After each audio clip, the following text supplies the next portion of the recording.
We had the expectation set for us about a week ago. We are starting to learn the reality, Rob, but I think it's safe to say that everything we say here is probably going to be completely incorrect next week. No, this is 100% the truth. Like, everything we say right now, like, we already have the script written. We're just, like, laying it out. We're, like, hinting at it. Hold up, they let you see the script? Yeah. I mean, that's why we put Belfast and Bandits at the top, because it let a great, first day sort of storyline where all the favourites already drop a game. That was the plan all along. It's our reality, and they're just living in it, or whatever the phrase goes. Like, they have to accept that we are the controllers of the league, and there's nothing they can do, the teams. We are the script writers. We are exactly the script writers. I'm always on this show. That's because I write the script. That makes so much more sense. That explains why good Chia 2, but you're setting them up for like a heroic fall just before playoffs. No, this is the arc. This is the Gucci have been mediocre for so long that now they come out of nowhere. It's like this is the Leicester story in the Premier League. For those that perhaps haven't watched all of the games thus far, let's flip it across to the standings so we can discuss them in earnest. In a moment, at least. Zoe in my ear. Should we start with maybe the biggest shocks, Ollie, perhaps, of coming in? Obviously, we have expectation and reality. We'll discuss that in a wee bit. But is there a particular team that is like higher or lower than you expect off the rip? I mean, Belfast. I mean, they were graded S tier. They were the favourites for a lot of people, and they lose their first game against the Azult. Like, what? I'm so throughout that game there were a lot of mistakes that usually we don't associate with them, and they're 1-1. They did get a win against Bulldogs, but they're a lot lower than what people expected. And speaking of Bulldogs, objective success on the split already. This was the team that did not win a single game in spring. In fact, they basically clutched their way back in the single best of 3 up against Natives Academy in the promo tournament. They made their way back in, and then they proceeded to beat Broad and Friends off stream. On Broad's own stream. On Broad's own stream. They went away, and they got a win, and that's big. That's big. Jolly was there in enemy territory, repping the dogs, and then they won. Of course. Neither of those of the games they've played so far, though, including their loss to Belfast Storm, were on the main stream. So, Rob, you definitely have dug through the archives and watched those. Is it still the same team we know and love, or have they evolved somewhat in the gap? Jolly will back this. Bulldogs always, even last split, obviously they've made a couple of roster changes, had very good, I say very good is the wrong word, but they were competent for the first 15 to 18 minutes, right? Like, even in the game last split against Broad, I remember the Vayne mid where Seltson was in jungle that time and was kind of running the rift. And then past 15 minutes, they make a mistake, and then the game, they lose. And against Broad, it happened, by the way. They were the great 15, 18 minutes. Then Broad starts to come back. But then it seemed to be that the new signings, especially their jungler, who we still don't know I don't actually know how to pronounce his name. Pivoj. I need to get a pronunciation check on that one. He really on the Wukong showed up in the first game and managed to find some really important engages, picking off QQR, things like this. And then in the second game, it was just a case of they had, again, a good early game. And their drafts have always been a bit funky, but pretty solid. And then this time, Belfast were able to come back and continue, or not come back, but rather match and then continue it through to a win. Where I think they have always been a team with decent early game. It just came down to them being able to close decent again. Okay early game. Not making loads and loads of mistakes. And now they may be able to close out a few. The Broad loss also, I think, Harry Carey and Top had a really good game. The win against Broad, rather. Sorry. Yes. I said that I should say the loss of Broad. Harry Carey moving into top lane, formerly their jungler, of course. Yeah, he played good Cho'Gath game, and it was a draft though that it felt that no one on Broad could do damage to his Cho'Gath in that game, and he was basically standing there, the Great Wall, and just was immovable. And I think that's all you need. Yeah, I think that is a good sign for them, because if they're able to match Broad and they're able to show up reasonably well early on against Belfast, teams have to take them quite seriously. The next, obviously this is the future, but the next game is against Gucci, so that's another one where we'll be able to see. That's actually like we'll have a discussion about it later, but maybe it's a good chess for Good Chi. I mean, we can move on to Good Chi, because I was going to try and rattle down the list from first to last. Obviously, we've already covered Bulldog and Belfast to an extent, but coming into the expectations for the split, at least, I think general consensus from everyone except maybe you was that Good Chi were a sort of top 6 team, that they were going to be like, they were going to be all right, they were going to be pretty mid-table, but at least coming in, if people were to look at it, 2-0, top of the league. But we also have to acknowledge that they played against Paragon and Intquick, who are teams that we didn't have the highest expectations of coming in. I don't know if you want me or Ollie to take this, but maybe because I should announce my biases quickly. I guess I Yes, forgot to do that. I was going to give you a second to announce. Never doubted them. Had them in top 3 regardless. Assistant coach of Good Chi, so yeah, maybe I'm a little bit biased on that, but I think that I had them obviously higher because that would have been ridiculous. I think some people kind of forgot who some of the players were. You didn't, Brackish Brett, my friend. I remember Kurosh. You got to remember. You know Kurosh. Do not speak of the old Magic to me, Witch. You know Kurosh is NLC a champion. Division 2 was written. Yeah, you know Kurosh is a champion through and through. Oh, that guy is a winner. And I think that people really underrated the effect someone like that with that experience comes in with a roster with understanding what winning feels like. That sounds really stupid because I think there are some teams in the league, friends, who have no idea what winning actually feels like, and so I think that with expectation on their shoulders, and they've not been able to pull it off for 2 splits. So some teams, some players, they know how to win, and he's one of them. But there's also players like people, obviously Chompy one trick, Qualsy is he one trick, and I understood the questions, but I had the behind the scenes data. But I think we also maybe underrated Intquick. Maybe I underrated Intquick.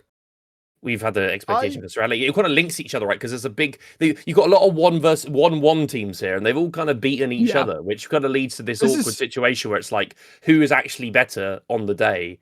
Is it a case of someone is actually just categorically a better team, or is it just individual performance on a day?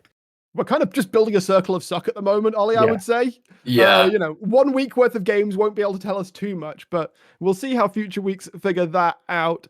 What was your initial take on Good Chi, and have they impressed you? They have, to be honest. Watching some of their games, I think it's easy to sit here and critique the opposition that they come up against, saying, we didn't really think highly of their oppositions, but I think when in the grand scheme of things, they are top. They have 2 wins, and ultimately, it doesn't matter who your opposition is. If you are playing the game really well and you're winning them, then that's all that matters. And they did play really well in them games. And I think I have been impressed. This is my sort of first introduction to this league, and I've been impressed so far. There's some teams that have really caught me by surprise, and Good Chi is one of them. The other team up at 2-0 is Rise, which Rob, you have some thoughts on. It's a team that might be tweaking a bit, or at least the jungler certainly is. I had them quite high. I have my own. I did a tier list with Brod and I discussed with some of the people other ones. I have my own personal one, which I will never ever release because no one would ever talk to me ever again. No, I'm very, having had him on Good Chi last bit, very, very high on Tweak. I don't know if he's here. He did DM me being like, I can't wait to hear the review show. And I was like, sneaky little leak, I might be on it. He is a really good jungler. And I'm glad that we're seeing in these first 2 games, I think people, we have the narrative document behind the scenes, a lot of people are shouting out Tweak. A lot of people are saying, this guy looks really good. Or he's a try. Obviously, versus Absolved. Exactly. He so Tea Time basically couldn't play the first 10 minutes of the game. Exactly, and I think that last split on Good Chi, we were getting him he was getting 4 or 5 bans every single game from teams on a Mundo, on a Zyra. We're forgetting he plays these champs as well. So he joked to me in DM saying, please don't. People are going to start saying I'm a Trundle one trick, but he's very much not. I was going to pretend that he is, but I can't. He has been phenomenal, and I think the players on Rise.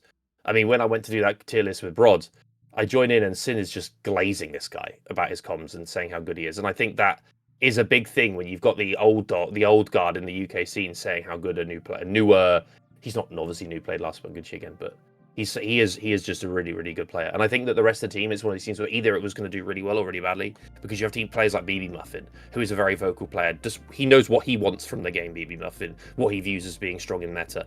And so you either have a jungler that is synergistic with that and works with that, or doesn't. And so it was going to be a case of Tweak, I knew was quite opinionated is the wrong word, very strong in his thoughts and will vocalize them and has a view on how he wants to play the game. It was either going to be really synergistic or not. And I've heard really good things behind the scenes about team chemistry. You have Aniki, who I actually think low-key people have overrated a number of the top players in this league. I think Aniki is a phenomenal, I was about to swear there, a phenomenal player. Like, I think we have massively underrated Aniki in this league already. We talk about Curb. I think he's better than Curb. We talk about like a number of these players. I think he's so consistent, so unbelievable. And with the departure of Bust from the league, yeah, exactly, moving up to Venomcrest's main roster. Yeah, he's just Aniki is also someone that's not had very much comp XP. Last split was his first ever competitive split. So like we're talking about a player that no comp XP immediately comes in and is easily a top 4 top laner. Huge champ pool. Plays carries, plays tanks, and then you've got that with a team that has a vocal jungler that wants to communicate and wants to like do draft prep and actually puts effort into understanding the game on a high level. BB Muffin, who I think was one of the best mids last split, maybe the best mid not named Air, potentially him and BZ could compete for top 2. There's no one else, those 2 players are gone. And then Sin Jamsu is a historic bot lane in the UK, who have played so much together. Other teams have expected Jamsu to shot call. I don't think Jamsu is on his day, he can be a very, very good support. But I think like there's a number of rosters that maybe expected him to be a leader and a shot caller, and he isn't necessarily that's not necessarily who he is. That's not who he is. But Tweak is that. So you've suddenly got this thing where all of those kind of pieces come together. And I know that I'm hyping it early on, but I think there are rosters as well that has space for growth, which is very rare when you have a team coming in 2-0. Often when they come in 2-0, we expected Belfast to be here, right? And Belfast would have seen them and gone, how much growth do they have if they're just smacking teams? Well, they didn't smack Absolved around. So I think Rise, we should really be a little bit, I think maybe underrated them a tiny bit. We have them top 4. I think they could do a little bit better. I think we could, I had them potentially going to finals, so. Sorry, I think they're really solid. I can't run about Good Chief. It's complete bias, but I think Rise and Good Chief for me have actually performed incredibly well in their game. That's good. You got your rant out for someone not Good Chief, which is good. Coming in, written down as 3rd place, but we are getting into our 1-on-1 teams now. And we did just mention Absolved having to struggle against Rise with their jungler being put so far behind. But Ollie, this is another team, and it's starting to be a little bit of a theme of teams promoted into Division 1 from Division 2 of the UKL are just looking pretty damn solid. They are, actually, and what a way to start off with a win over arguably the best team in this division, and them that was touted to be. Yes. And I tell you what, the game was just phenomenal. The first game, oh my goodness, Evil and Bronze were on fire. But I would like to shout out the absolute legend that is Dakin, the super sub on the Fiddlestick support. Unbelievable. Absolutely unbelievable. I mean, first off, he gets first blood because they try and dive at Fiddlesticks, who would just fear you away. That's, quite frankly, he just pushes people away. And he gets the kill. Beautiful. What a start. Absolute cinema. And then he just carries on being a nuisance throughout this map, just constantly diving in with his ultimate, just causing absolute chaos. And, throughout the map, Belfast had no say in that game at all. Absolved were just controlling it. They had really, really good top prio, which enabled them to get the Baron. Realistically, the only person that was sort of playing the game on Belfast was Raider, and they just shut him down. That Fiora had really no say. It was just more, they were sort of slowing the game down for Absolved. They were just delaying the win, the inevitable win. And, Evil on that Azir as well, let's not forget. Azir did get a little bit of a buff in that last patch. And, we saw it. Some of them Shurima shuffles were beautiful, absolutely beautiful, and that was a really good start for them. In the last game, they did, I don't know, I think they just crumbled a little bit. They did crumble a little bit. And, you know, things happen. You know, the Pantheon jungle, which is ideally an early game champion, falls off quite early on, is not a good sign. And it does worry me a little bit. We just need the assignment. Yeah. Sweet jungle masterclass. What can we say? We can't say that.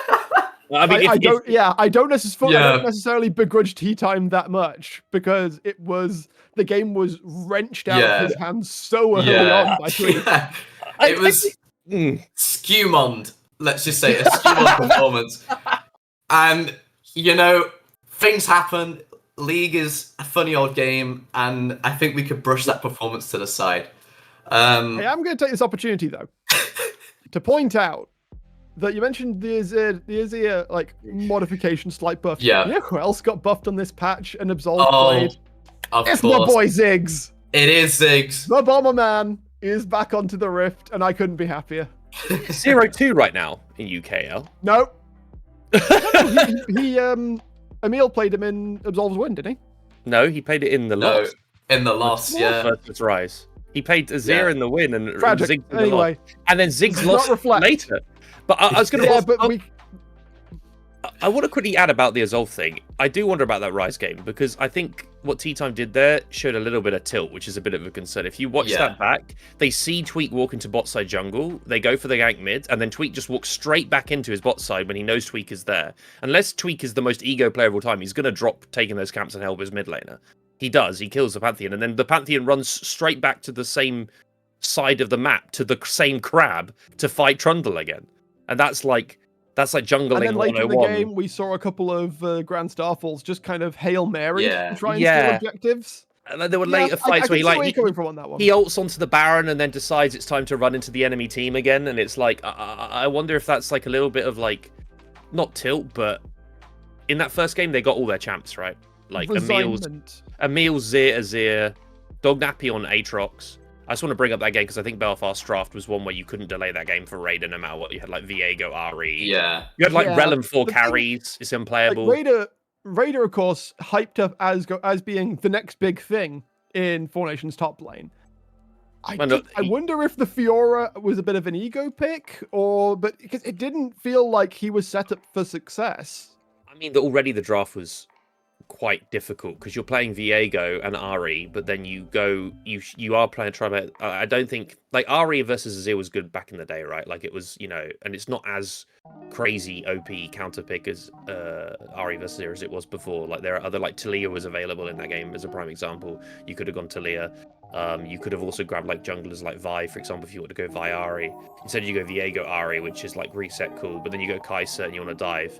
You pick Rel, where I actually think Rel's quite hard to play that game. You pick Rel into Trundle, Azir, and I forgot what the other champ was now. My brain's completely gone. It was like Trundle, Azir, Ezreal. That was it. You see it. You go, let's pick Rel. I think that's a very hard Rel game already. Trundle Pillar messes you up. Azir can knock you back as they're diving into you.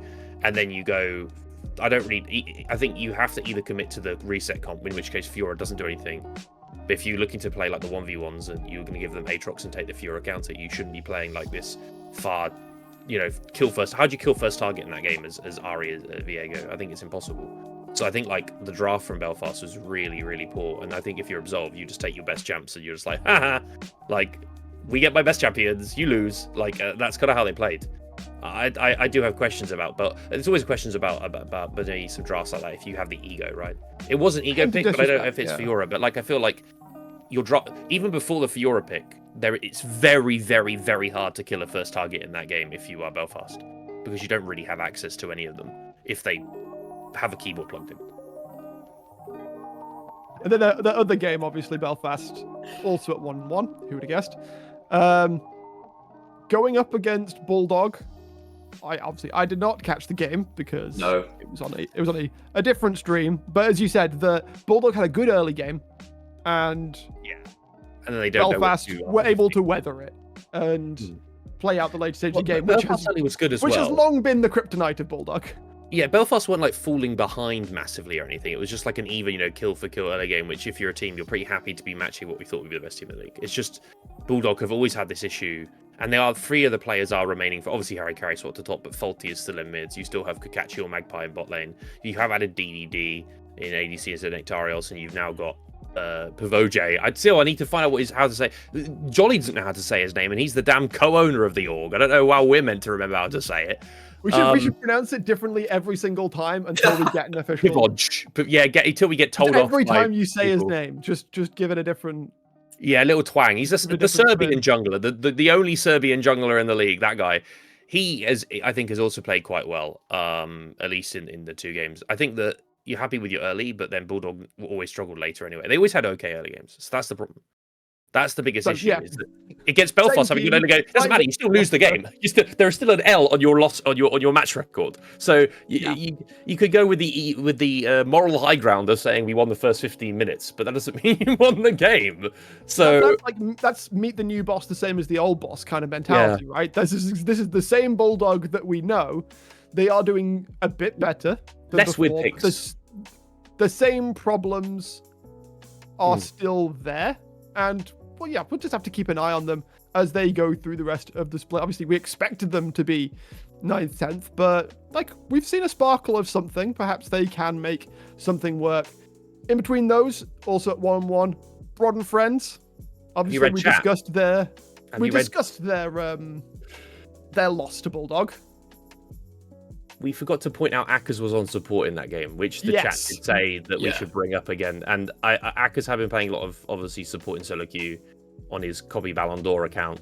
I tried to track players in the off season, was like, why the hell is this? He did say at the finals he was thinking about role swapping. The finals he wasn't playing in, I should also add.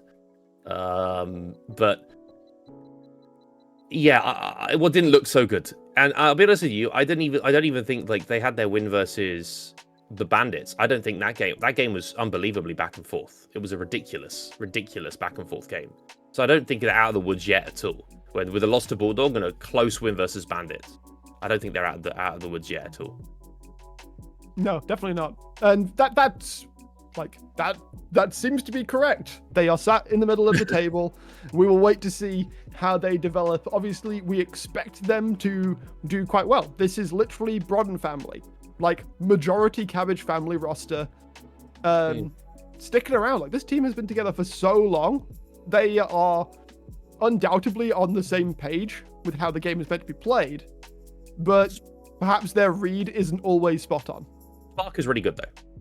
Oh hell yeah! Spark is just still the best ADC in the league. He's still just the best. He's just the best. They keep him around, and he's still just the best ADC in the league. He's really good. I think Don Jake on the narrative thing said Spark very very good. Everyone else very very bad about the about the Broads Bandits game, and I can't help but disagree. I agree. Sorry, Spark was just a phenomenal player, and he always shows up every time. You're like, oh, Broad kind of look a bit dodgy, and then Spark's just like, okay, I guess I'll just have to 1v9 again. I hear you, and then I think to an observer coming in from the outside, 7th, 8th, we currently have our 2 finalists from the last split. Now, obviously, in Quick, aside from Kerberos, is a completely new roster. I think everybody expected them to take some time. They are experienced players, but they may need to take some time to actually meld together into something cohesive. And on the opposite side with Venom Crest, they've kept 3/5 of their roster. Was it 2/5? No, 2/5. They've kept 2/5. Yeah, they've kept Chrisberg. They've kept a Phrase. But Bust and Air, who were the best carries in the league, bar none, last split, who have now been promoted deservedly. We are incredibly proud to see them represent us on the NLC stage in the top flight. It now means that they've had to bring in new carries, and they're taking some time to get that together. And there's been some crimes committed, but Chrisberg is looking very, very good. Very, very good, Ollie.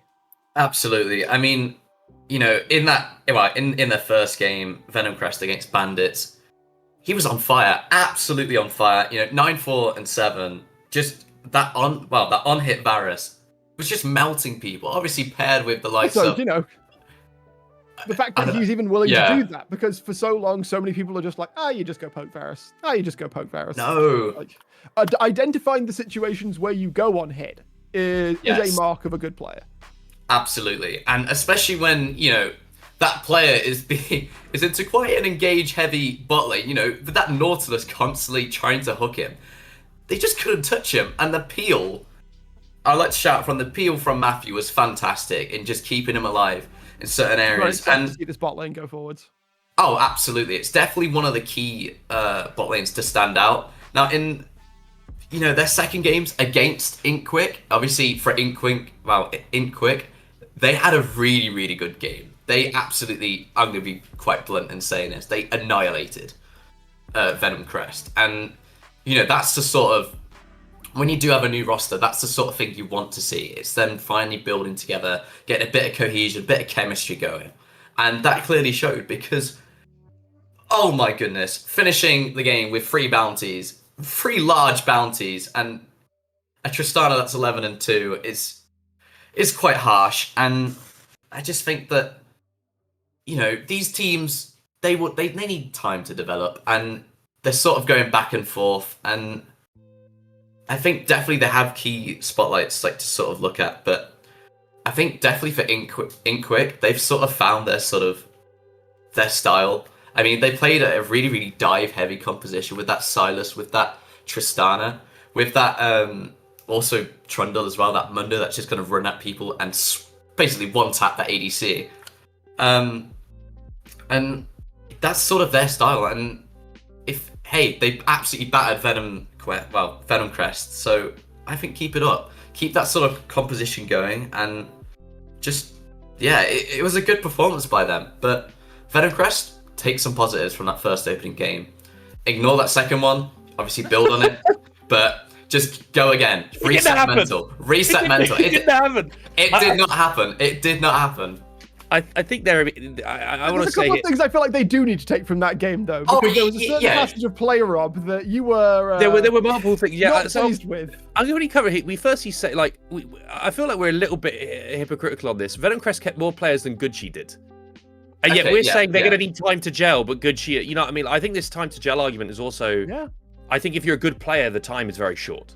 Yeah. Like we know what Galul hasn't been in the league for a while, but I've watched Matthew before. I actually have been keeping track of him because he's technically a Maltese player. He's Lebanon Maltese. So I thought maybe he was one of the supports that maybe you could get as an LTR. You can't. Go Malta. You can't because he played in a different national league in the past, but he was half Maltese. I think that's the right set.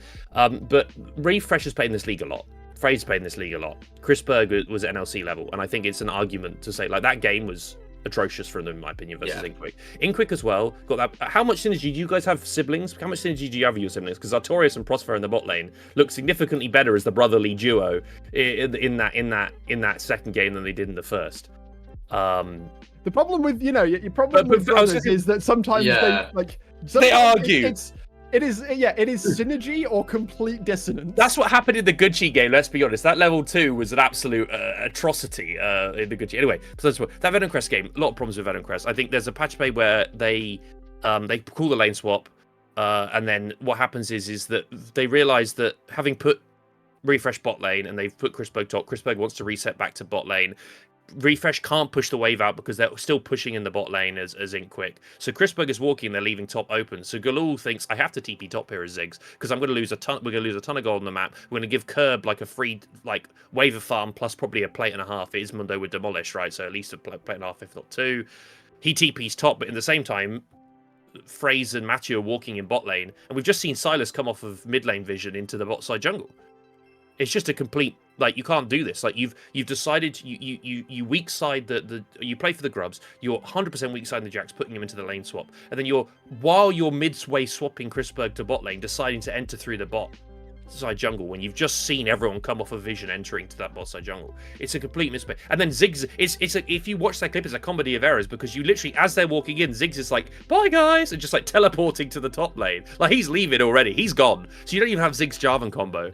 And then later in that game, I think there's a mistake that I don't want to call out players individually, but I think Just like it was almost like Galul had a difficult one about 15 minutes 30 where he knows that there are he's just seen Bard walk into a bush and walks in after him and then gets stunned and then dies to Trundle Pillar and flashes and burns all his cooldowns. It's not a good look for them if that's what they're doing versus a team that I think Inkquick should be the team that, not because they're bad, but because of their lack of practice, you should be looking to pick up wins early in the split. If Nulty comes back and practices, if Prosfair comes back and practices, he's already got back up to Master Solo Queue Prosfair. He was like D2 a couple not that long ago. Like they're already putting a bit more time into the game. They will warm up back into the split. It's not saying they're going to win it, but if they're putting time in, they will get back into this split. So already dropping games to that team early is a concern. And the biggest concern I had for Venom Crest was Refresh coming back into top lane.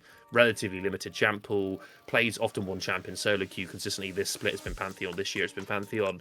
And Curb kind of put him in the dumpster, to be honest with you. And I don't think you can have that happening in versus... Like, you've got to... He's already faced Kerberos. He's now got to go and have to face Lars. And then he's got to go face Raider. Like, these are still not bad individual 1v1 players. You can't be losing your top matchup 1v1 that hard. And messing up a lane swap like that as a team that should be coached is just an absolute... Just, like, that's like, get the rod out. Like, get the rod out. Like, get the sock with soap in it or something. Like, start beating them, because you can't be doing that. You're meant to be a roster that... I mean, I had them quite low. They already played Lars, remember? Their other game was already... Oh, they already played Lars. Oh, yeah. Yeah, that's a good point. I just made a mistake. Yeah. They did beat Lars. My bad. Whoopsie. But Thanks, either way, they're not going to get... Thank you, Phrase. You're not going to get finals again, mate, if you play like that. If you take a Bard port after Flag and Dragon, you're not going to take finals if you basically Uber Eats yourself into a Trundle. Like, it's not going to happen, mate. So you better make some improvements quickly. Before we move on very briefly, I do want to shout out, I see one of our Four Nations alumni in Kusai in the chat moved over to the Arabian Leagues. And as far as I know, has been breaking necks over there pretty damn well as well. Love you, dude. We remember the Tempest days, the first split where we came back. You've always got a home here if you get bored of Arabia. Tempest Gaming isn't here anymore, though, so maybe you have to... No, but I'm sure there would be teams that would be willing to have him back. Yeah, I think so too. Yeah, absolutely. I mean, I don't know. Sometimes we underrate players that might be like, winning players that know how to win things. We might underrate them a little bit, think they're D2, but that's besides the point. So maybe we don't know. But we do still need to talk about two more teams. The remaining O2 teams. We'll start with Paragon. I think the expectation... I don't know if it was fully met, but we were expecting them to not be amazing off the bat. And... well, here they are at O2. Ollie, do you have can you diagnose their problems at all? Don't pick Smolder every game. And yeah, I think it's very difficult. I say that. It's just not the start that they would have hoped. Obviously, coming into this, they didn't, we didn't really put them high, but some of them games were borderline criminal, and it just didn't gel. Whatever they were trying to do, it just did not work for them. I mean, trying to play around a Smolder is fine, but you need to survive to that late game in order to properly utilize that Smolder, and they didn't. Trying to make that's the hope and pray to try and get around that 35-minute mark late game, and it just didn't happen. And yeah, it's not ideal. I gotta be honest. They were very, very, very a bit off, I must say. There's some good team fights. Yeah, some good team fights. But I think there's some positives to take from the games, and that's what you got to do when you're at rock bottom. Is the only way is to go up, and you just got to be a little bit, take some positives, build on them, and just really, just try and buff up them weaknesses when and where you got them. I think, yeah, I can't really say much of them, to be honest. But I have high hopes for all the teams in this league. I think they can just, we want to see a competitive, bottom half the table this year, and we want to see all these teams just compete really well. And hey, it's so early on in the season, we can't really call stuff yet, but they definitely. Did you not hear Robert start the show? Every call here, 100% accurate. Yeah. No deviation whatsoever. Yeah. Paragon, they need to sort something out, don't they? No Yeah. Smolder every game. I mean, it's also the Smolder pick into like Ori Nocturne is like insane. The other thing I think I said this behind the scenes is that if you're a team there's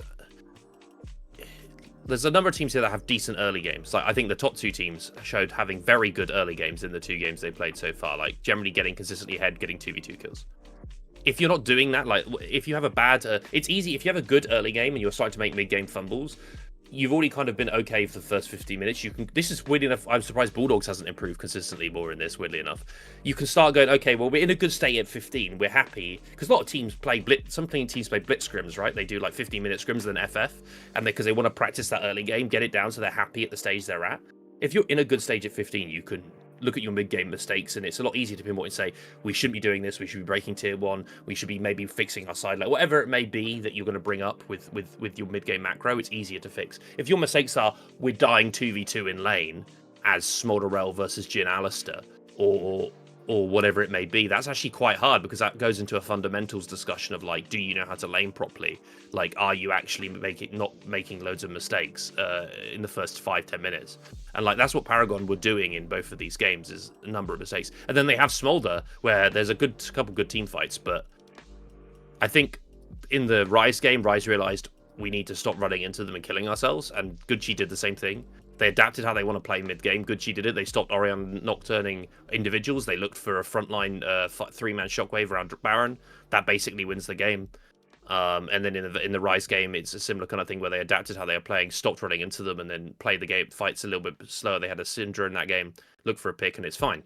I think that Paragon had one note, and they were really struggling once these things come through. I think they really need to come up with something. Because these are teams you should be like, if we look at our preseason expectations, we're going to say they're not going to beat Bandits. We're saying they're not going to beat Belfast. They're going to struggle against Broad. Like, they need to start picking up wins somewhere.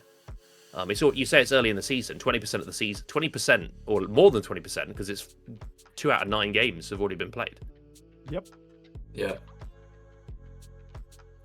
And finally, the team that expectation would certainly say shouldn't be at O2 are the Bandits. It was an extremely hyped roster. The return of the Fiora God, the reason I had to create a whole meme, the literal reason that I had to create a whole meme for 4 Nations teams to realize that they should maybe ban Fiora in certain games. Verzik back in the day for him. It's funny and also not too surprising to me that like Lars is still the same guy. He is the same person that will just 1v9 games sometimes. I'm not too sure though if like that's working for Bandits right now, because having someone who can 1v9 on the sides is all well and good, but what about the actual big team fights? Because we saw a Tryndamere out of him this week, Rob. Yeah. We feel we had a discussion about this before, right? Like about similar. What I mean is that a couple of splits ago, we'd have discussions when QQR came back into the league, and we were like, has the quality of the league gone up to where these like players that we look at back from 2013, beginning of 2014, don't reach that? You know, they're no longer like, because obviously QQR won on Lions Creed. Lars in that very first bit in autumn 2013, Jesus, that's further back. 2023, get the years right. We look at that split in autumn and go, he was phenomenal on a Versic roster where it was basically the Lars show, right? And is it a case of the level of the league's gone up to where you can start containing these players more now, where they don't get the shot? Like QQR was a Vygar player or a scaling mage, and he got to scale and he played phenomenal team fights on Lions Creed. Or Lars would be the same thing. He, not saying champions, but plays a decent lane on a split pusher, starts like taking over games 1v9 on sides. My question about that is that do you have the roster to do that? On that Versic roster, you had, shout out to my head coach Goldie in jungle. He would play Sedge every game he could, you know, to facilitate that side. You know, you had Lars and 4 people willing to take us literally those games. Do you remember them, Braggers? Do you remember them? Lars is split pushing, and the 4 members of Versic are sat in their base going, "Please don't hurt us. Please don't end the game." Like, that's the level you have to play at. It's almost like what Intquick did versus Gucci. Like, you have to be like that level, I think. And look at the Bandits roster. You're going to have Lunkerfer, and Trizzy's going to be coming in sub. I know that in jungle. neither of those two players are going to sit down and just let Lars side lane.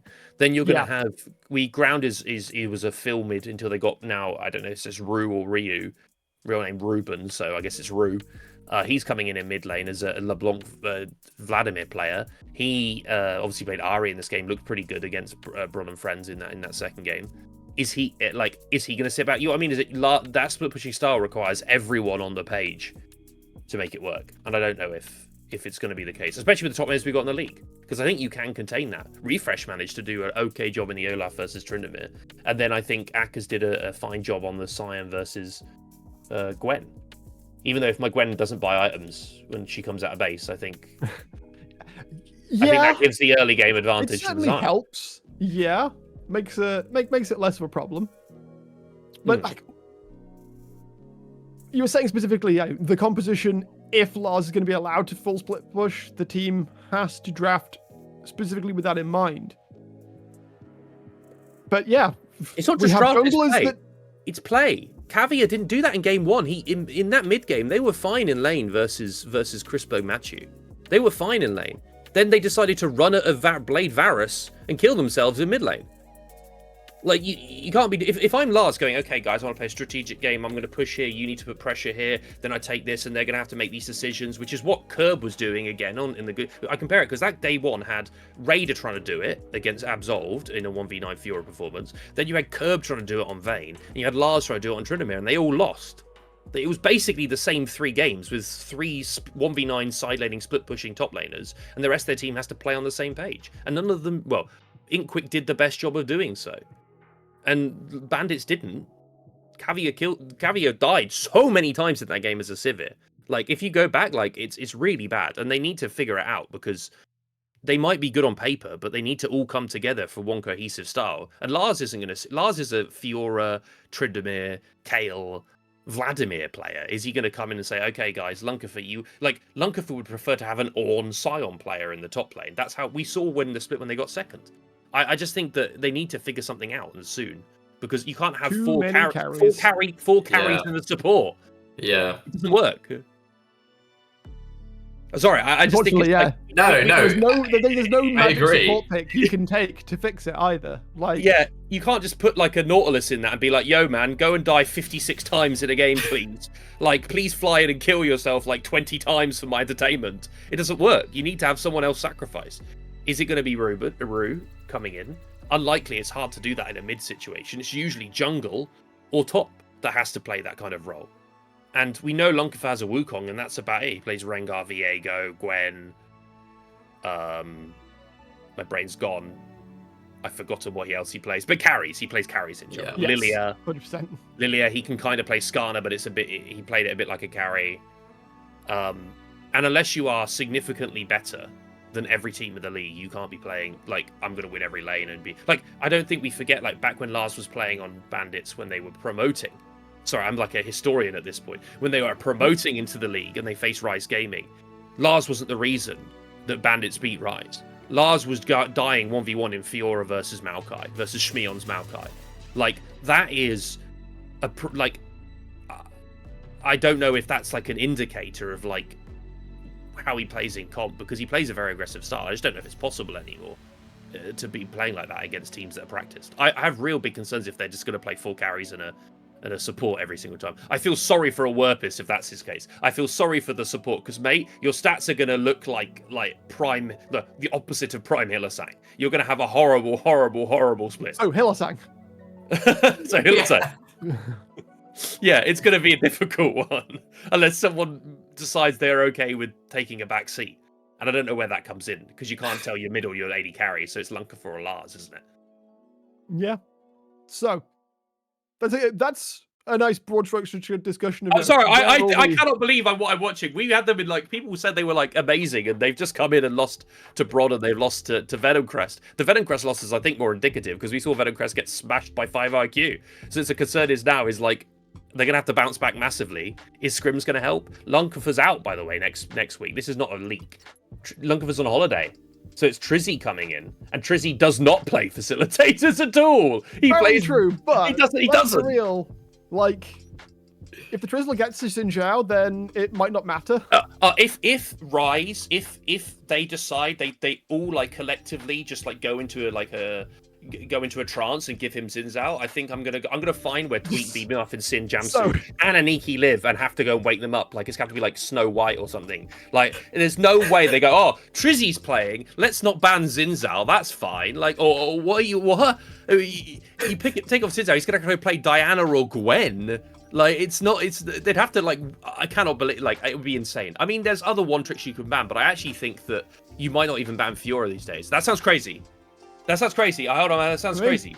But like he can still do on side laning is fine on Tryndamere or Kayle or things like this. Like if anything, you almost want the Fiora because this champion cannot team fight. There has been a change on the patch though. Don't forget, Fiora did get changed where her ult now gives full healing. Off the ult. It's full healing even if the champion. It doesn't base on the number of vitals you pop before the champion dies.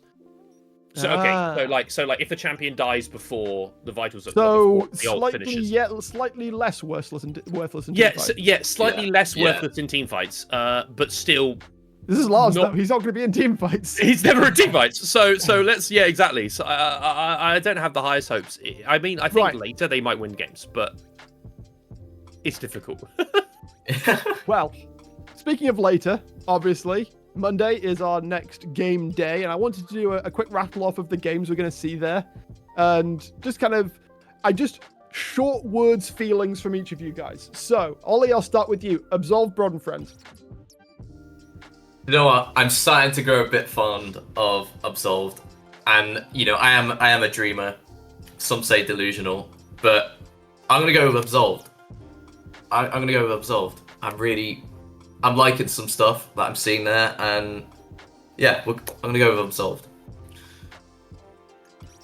He doesn't know UK heritage. He doesn't know UK heritage. He comes in here and tells us that the storied organization, Broad and Friends, is not going to beat this org that's decided to leave and come back in Absolved. Unbelievable. Broad all the way. Do you see why? I believe there's also some roster leaks as well. I believe in live comms if you want to take a look at that, Brackish. I did spot that. I mean, it was you who pinged it, so... I'm going to leak it now. I've heard some rumours that Akers is going to be benched after his poor performance in support and in top lane. This guy, with his diminutive stature, he's been removed from the roster. They don't believe in him anymore, and that might be the downfall of Broad. However, I'm still backing Broad because you got to back UK heritage. Yeah. Cabbage Friends, Broad and family. You're going to learn, Ollie. You're going to learn. You back the UK to the hill. None of this import rubbish. Back the UK to the hill. Oh my god. Following up, we've been talking about the Bandits' woes. They're going up against Rise in the second game of Monday. Is it cooked, or do they need to cook? Or do they need to, in fact, stop cooking and just play the game out? I love Tweak. That's all I need to say. I love Tweak. So I think you know who I'm going to predict. He's a Trundle OTP. Don't get me wrong. He's a Trundle OTP. So maybe they should ban Trundle Bandits. Maybe they should get rid of Trundle, and then their jungler won't be able to play anything on Rise. But I think Rise. Yeah, Rise. We'll go with a safe bet. I'm also really excited, like, not just for the teams, because I see some fantastic names going to be on the broadcast on Monday as well. Oh, by the mid matchup, if it's Rue versus BBMuffin, I don't know if that's the case. That could be really exciting because Rue is a player that actually has hit Challenger. As a UK mid, he is a UK player. And we haven't seen him in the league ever before. It was his debut on the previous game. And, like, he didn't even know the UKL existed, by the way. He was on LoL Pro as a UK mid laner. We need to do some... we need to up our marketing, guys. Twitch, put us on the front stream more. Top 6 UK mid or something. Like he's always been hovering around like a decently high elo for the last couple seasons. Didn't know the UK existed until shout out to the manager. Yaron, I think it's Yaron, is USA the manager of Bandits. He contacted him, found him, managed. Doesn't even have on his LoL Pros. There's nothing linked. It's just his LoL Pros. There's no Twitter. There's no Twitch. There's nothing. So somehow this guy has managed to delve into the depths and find this guy. So shout out to that. But it's exciting mid matchup with the old versus new very much, which could be cool.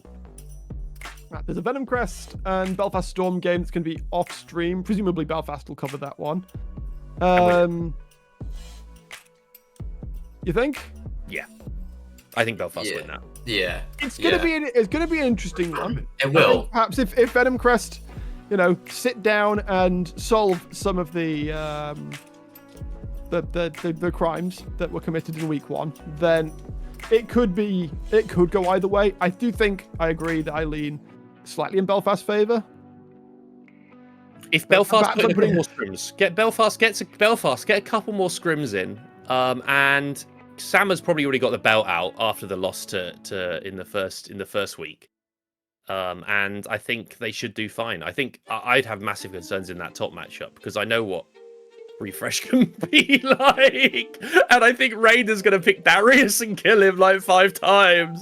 I'm not even joking. I have flashbacks to you can see it. Refresh games. The thing is for those players that like sometimes he picks Camille and bodies the top laner, or picks Camille into Renekton and is like, why have I died 5 times? What has yeah? How has this happened? This is impossible.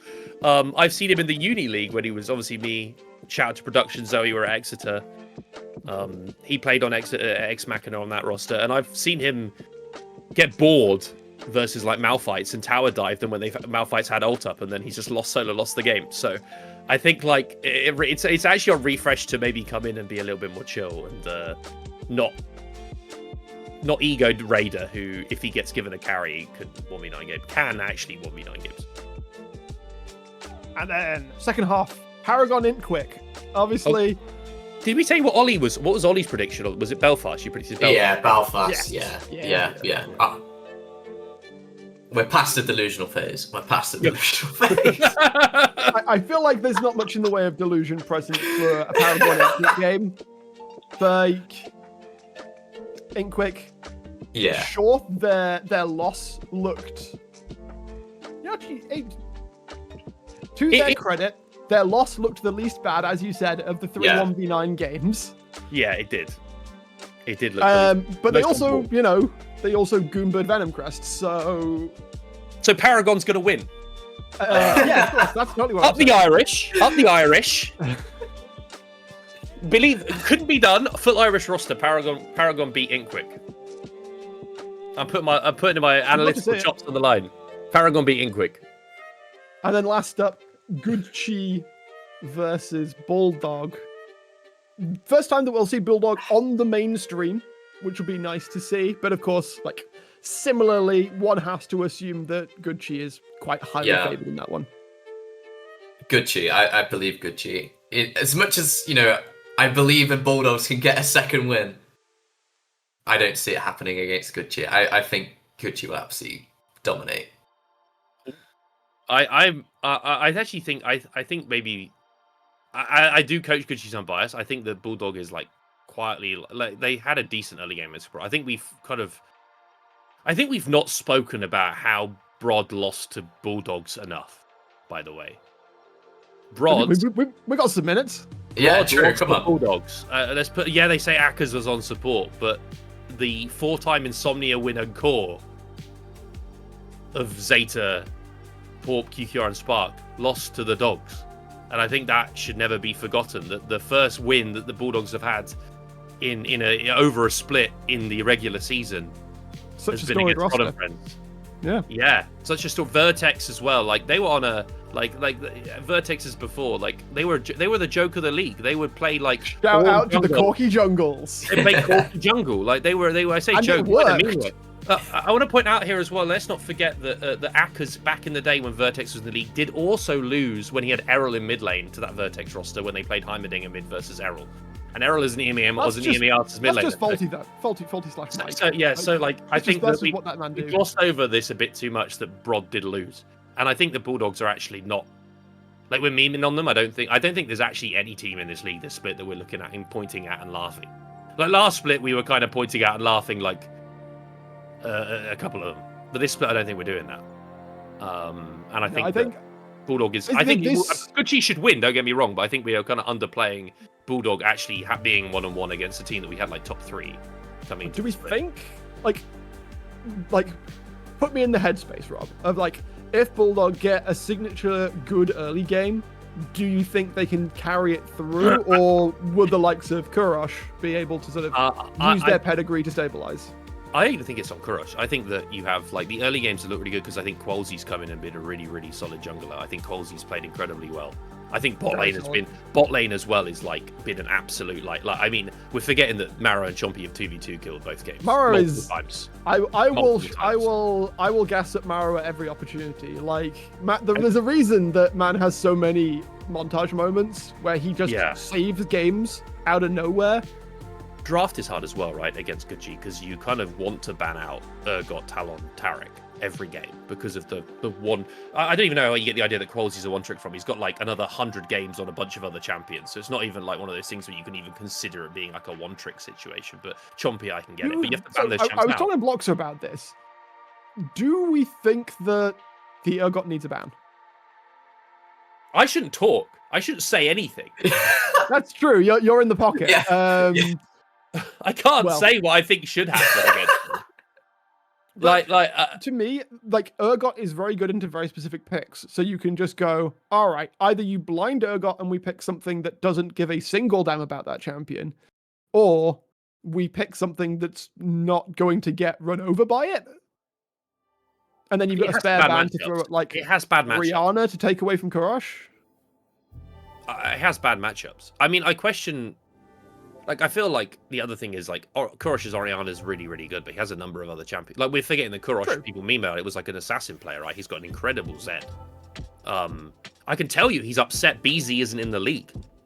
Because he wanted to literally pick Zed. He wanted to first pick Zed away from BZ. So, like, that's the kind of level we're operating on here, where it's like, you've got that kind of, like, belief in yourself. Like, I think that, I think Urgot probably is the least of the concerns in the bans. I think you have to get rid of Taric. Like, if you give it the best support in Spain is one trick, I think you might have a hard time. But yeah, we'll have to see. Don't ban any of them. Actually, I don't think you should ban any of them. I think Bulldogs should ban any of them.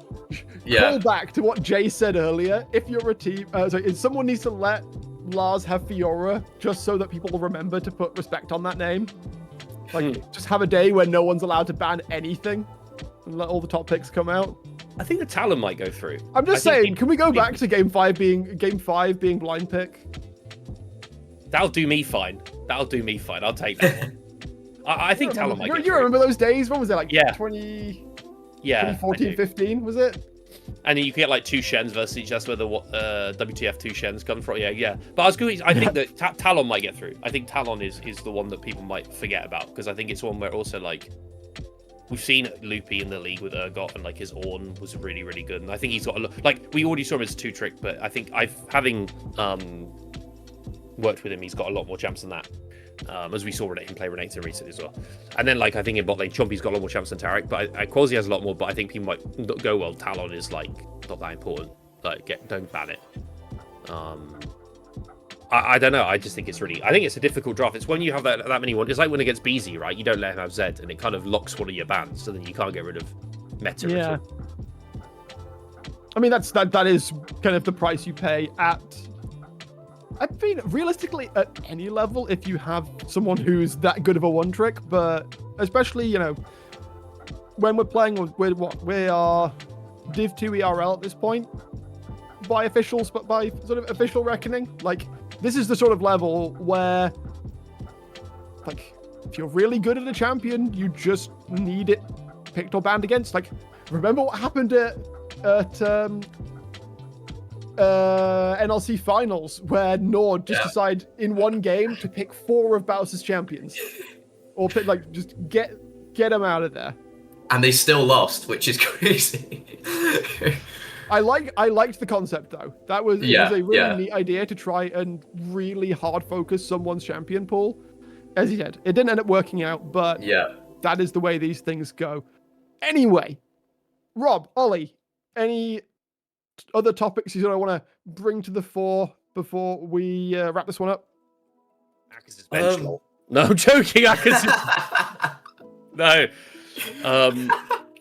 There's a few roster changes that will be happening in the next week, but that's not because people are leaving. Obviously, I said Trizzy. There's a few of them that like people are going on holiday. Uncle's going on holiday, things like this. I think that might change some people's predictions. Again, that's just part of the nature of playing at this level, right? Exactly, like, right. There's not exactly monetary reward for it.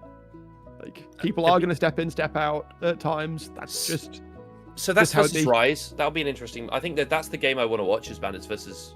I think I'm actually Yeah. on the desk for that one. But Bandits versus You Rise. are indeed. It will be a really, really interesting game because with Trizzy especially coming in. Don't forget Trizzy played on Rise last split, and then Tweak. Obviously, we do love ourselves a good match. Tweak face like there was the Marrow clip that has like is one of the most viewed clips or the most viewed clip since the revival of the UKL. If you go on twitch.tv/the UKL, yeah, the Kaiser Quadra. Trizzy was obviously this is that kind of thing where you get to see like Tweak also in that game play like the Graves vs Vi, and it was like a very odd interaction where like Trizzy was forced into a champions in play really. I think it'll be a really interesting game to watch. You've got like mid-lane matchup will be really cool. Sin Jamsu versus Kavia Werpus will be really interesting. Tweak versus Trizzy I think will be a really interesting dynamic because both of them. Well, Tweak plays a lot of champs, but Trizzy is a carry through and through. I'm really really excited for that one particular game so far. At least for Monday. I haven't looked at Thursday's games yet, but Monday's. Was that Thursday or Monday? I can't remember what day of the week it is. We have a game to watch for Monday now. So if you want to, if you're going to catch any game on Monday, if you can only catch one, make it be Bandits versus Rise. It could be a reckoning for.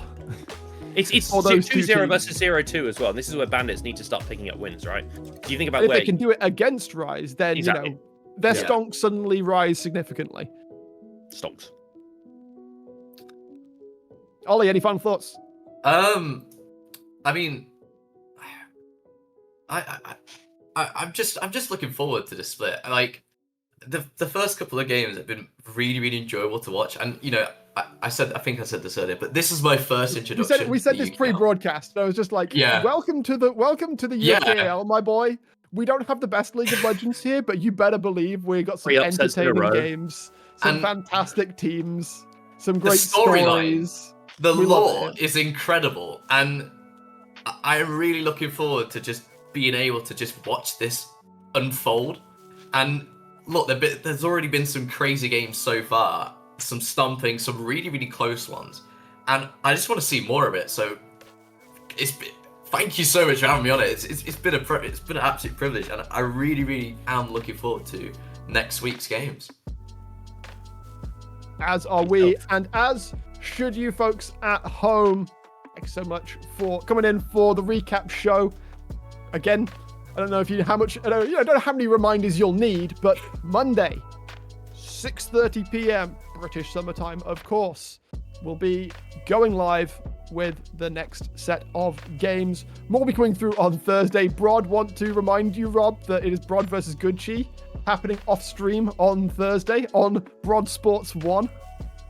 Let's see if they got a roster together first. What do you mean Akers is benched, mate? Like, can you believe it? You bench your best player. That's unbelievable. That seems like Akers will have to go to another team or something because that's just unfair behavior. Like, you're gonna have to send him over my way. Like, I'll take care of him.